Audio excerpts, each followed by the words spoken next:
you want to make sure that they have a personal drinking bottle is because when I asked the person, why are you drinking it out of that? Why don't you use another bottle? Their response, and it was on me. They said, I don't have one. I was like, Jerry, what's wrong with you, man? You're going to bring somebody a gallon of water and ask them to take it with them everywhere that they go, but you're not going to give them something that is a reasonable, something for them to be able to carry around in this day. Because, carrying around a gallon of water like this, for a lot of people, they won't do it. If you went to a restaurant for lunch, would you take this in with you and put it on the table? Most people don't want to, okay? That's why having a personal bottle is much more advantageous than having a big 1 gallon jug or whatever, okay? So remember that. Okay, now I'm going to get into a little bit of technique. Now, most of what I'm about to cover is covered very in depth in the new Ride the Wave book. I should have pulled this out before. I'm not even going to. I got too many things back there. Okay, so I got my little dragon protecting it. But basically, in Ride the Wave, the 6th edition, this is covered very in depth. Okay, so it's fingers and strings is what I call this. So fingers are direct people that you are sampling. All right. So what you want to ask yourself is, how many fingers do you have? Now, for most people, you got this. Well, my recommendation is remember how many fingers you actually have, because you want to be careful of having too many direct samplers at one time, okay? And the reason is because what's going to happen is you're going to become a water delivery boy or girl, okay? So you don't want that to happen. Why? Because that's not what you're trying to achieve. You're trying to build a business, and this is just part of the process. So be careful with that, and I think you should adhere to what I call the 2-hand rule, okay? Which means no more than 10 fingers. Unless, of course, you are Inigo Montoya. Then you're allowed to have 11. Now, for the people who know what that is, you're laughing right now because it's freaking funny. Those of you who don't, I recommend you go watch The Princess Bride. I'll just leave it at that. Okay, so be careful with the fingers. Don't commit yourself to too many individual people. That means different locations that you're bringing water to, okay? So that's the fingers. Each one of those individual people you're bringing water to is a finger. A string is actually, it's known as anchoring or securing your prospect, okay? So what you're doing with a string is you're creating a string by sampling multiple people through one of the fingers. So basically it means, let's say that my son Nathaniel is the person I am sampling, okay? So I'm sampling him water. I'm going over to his place and dropping water off at his place. Well, then I start talking to him and I say, hey, do you have anybody that you think might benefit from this water or that you would like to get some water to? And he tells me, yeah, as a matter of fact, I do. I think my best friend, Isaac, would probably really like this water. So would his grandmother. Okay, cool. Do they live together? No, Isaac has his own place. His grandmother lives someplace else. Okay, fantastic. Here's what I'm going to do. I'm going to bring you water for you. And at the same time, I'm going to bring water for Isaac and for Isaac's grandmother.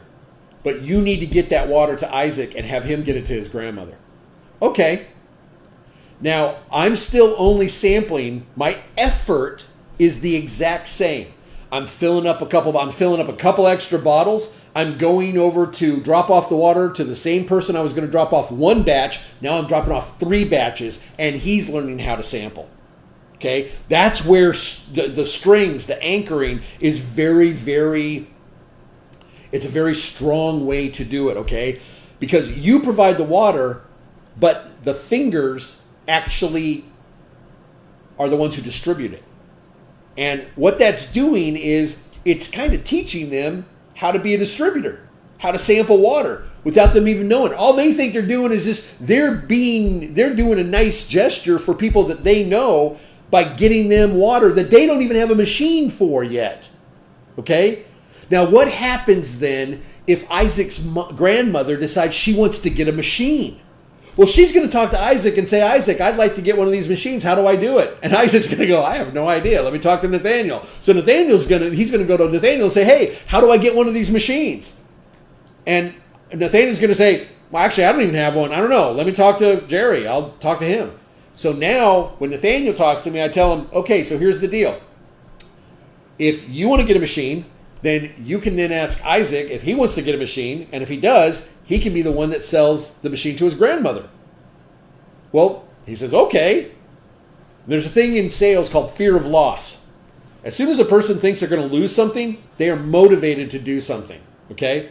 So Nathaniel tells Isaac, yeah, but if you don't want to be the person that sells it to your grandmother, she's already said she wants to buy it, I will go ahead and sell it to her, and then I'll make the commission off of the sale. Wait, you're going to do what? You're going to make the commission off the sale to my grandmother? Well, wait a second. I like this technology too. If my grandmother wants it, obviously there's something to this. Yeah, maybe I do need one of these machines as well. So Isaac says that to Nathaniel. So now Isaac wants a machine. So now Nathaniel has two sales that if he doesn't have his machine to be the seller to Isaac, he's going to lose out on two sales instead of just one. So now he comes to me and says, okay, I need to get one of these machines. So what does that do for me?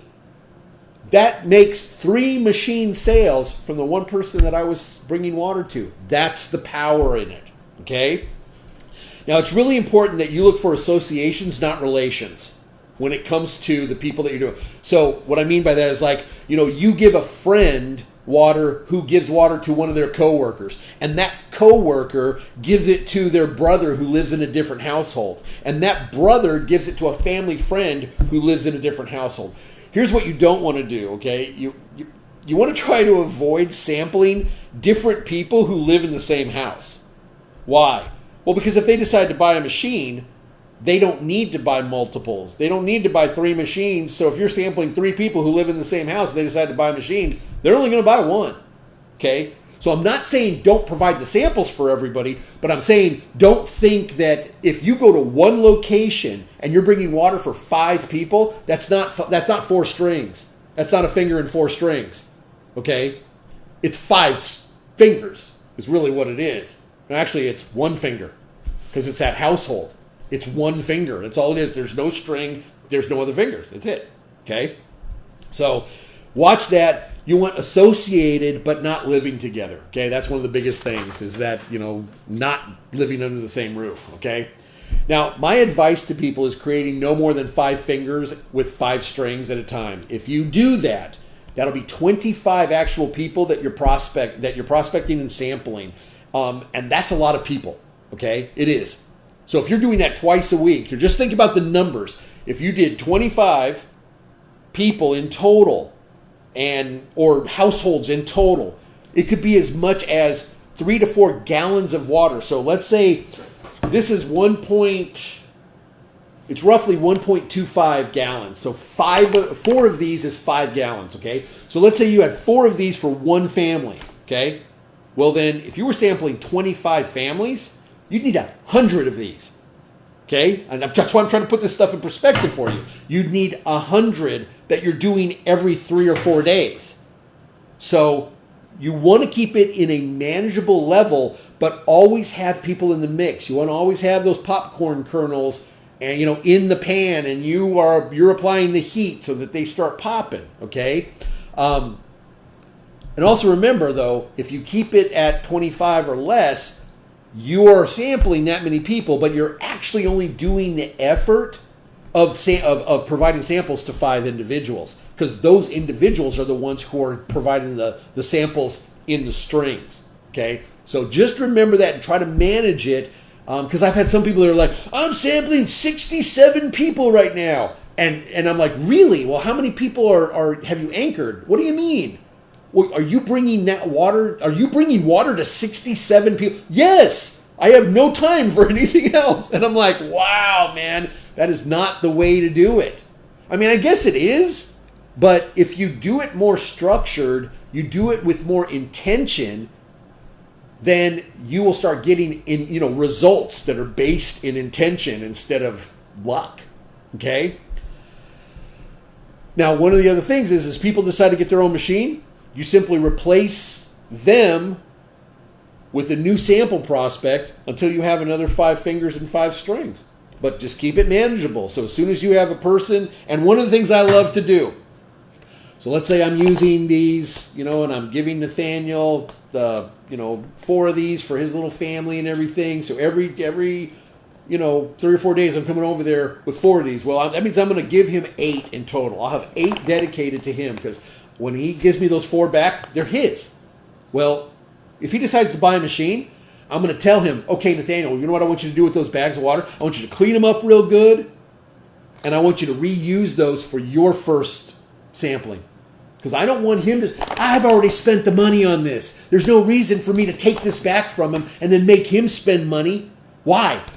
Because I want him to be successful. So if I've already made the financial commitment to him with getting these bags for him, then why not let him utilize those to get his thing going, and then he'll want to know how to get bags anyway so he can sample more people. But it gives him the ability to get started right away, okay?